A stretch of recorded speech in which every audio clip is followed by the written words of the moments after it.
Wow, I can't believe that. I can't believe that I completely missed the Nintendo Switch's fourth birthday. I was so busy over the past couple of days. I noticed it. Like I was out in public, like doing stuff, and I was just like, without a mask, doing stuff, and I just noticed that I was just like, wow, it's Switch's fourth birthday, and I don't have time to stop and make a video about it, which kind of sucked. I would have loved to do a 4 year anniversary video for Nintendo Switch. I would have loved to do like a comparison between like the reset era predictions and like the trolls on V versus what actually happened, right? The rise of Nintendo Switch's popularity to dominating the market, right? Like Nintendo Switch was phenomenally successful right out of the gate, and I people didn't expect that. Like the gaming industry had straight up tried to pretend that Nintendo was bankrupt, creatively bankrupt. They were out of the game. They were old and tired. They were never going to come back. That PlayStation was going to dominate forever, and that simply didn't happen. In reality, Nintendo has returned. Nintendo has dominated the industry to the point where, like, I honestly don't really see a proper return for these other consoles. Like with the PS5 and the Xbox Series X bombing as hard as they did, with like no real new IPs in sight, with like a decline in interest in viewers, with Super Smash Bros. Ultimate being the most popular fighting game in the world, with new IPs like ARMS, with huge returns of fan favorite franchises like new Pokemon Snap, like Nintendo Switch has a bright future ahead of it, and it's had a great 4 years before it. Like I wouldn't say Switch is my favorite Nintendo console. I do think Wii U was better. I do think like the Wii was better. I do think 3DS was better. But like I see it more as a transitional console than anything else, because like what I'm seeing a lot of in Nintendo Switch's library, in its lineup, is a lot of new developers coming out in the forefront.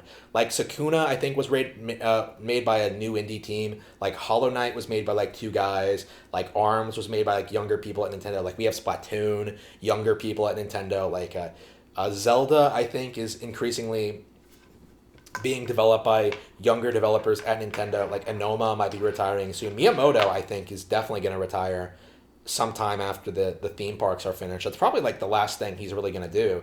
I can't imagine him going back to making video games. Like he's like what, like 66 now? Like he's 68?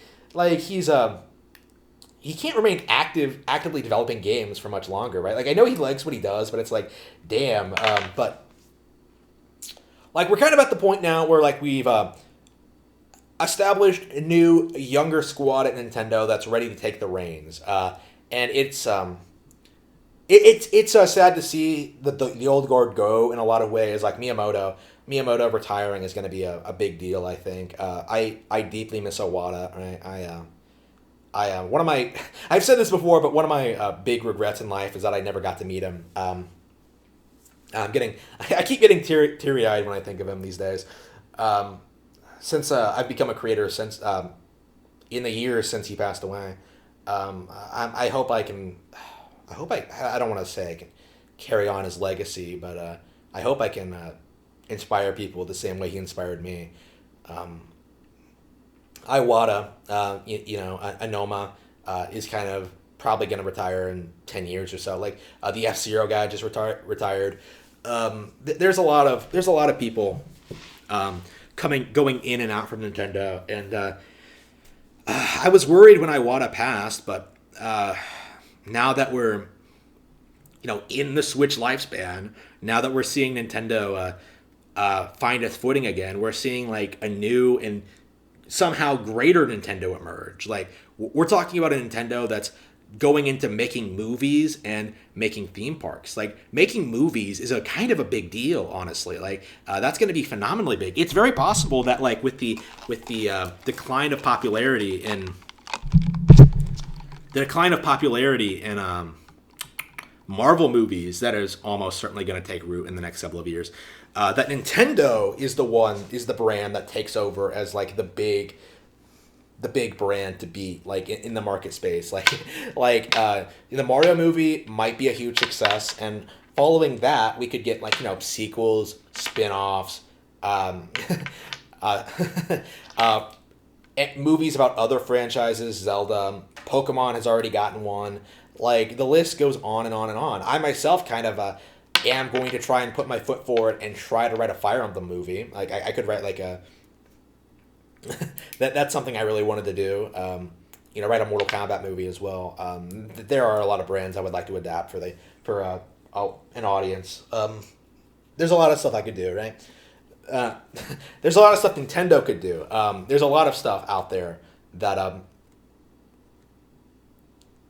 there's a lot of stuff there's a lot of money to be made for them, and nothing seems to indicate they're going anywhere anytime soon. Like Nintendo has reached new highs, and they are going to continue soaring ever higher with Nintendo Switch.